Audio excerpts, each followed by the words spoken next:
Taïwan fait du pied à la Russie.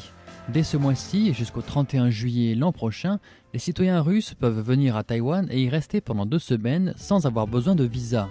Un simple tampon sera appliqué dans leur passeport comme pour les ressortissants de l'Union européenne actuellement.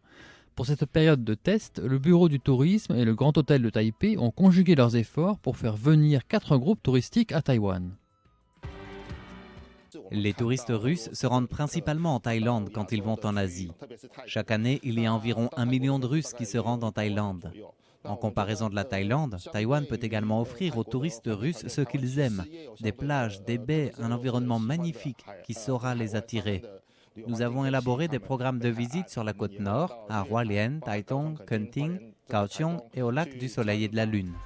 Le Bureau du tourisme estime que comme Taïwan est entourée par la mer, elle peut rivaliser avec la Thaïlande et ravir les touristes russes avec ses plages et ses fonds marins bleu turquoise. Il n'y a pas de vol direct entre la Russie et Taïwan et seulement 27 guides à Taïwan sont capables de faire des visites en russe. On craint que la nouvelle politique vers le nord soit handicapée par ces manques. La publicité du Bureau du tourisme met l'accent à la fois sur les bonnes choses à manger à Taïwan, mais aussi le shopping, car les Russes adorent faire du shopping. L'exemption de visa n'aura pas d'effet touristique immédiat. Une ligne directe pourra être mise en place lorsque les touristes russes arriveront plus nombreux avec l'exemption de visa. Les mesures prises par le Bureau du tourisme devront suivre le rythme de la venue des touristes russes afin que de plus en plus de Russes puissent venir à Taïwan et fassent l'expérience de ce qu'elle a à offrir.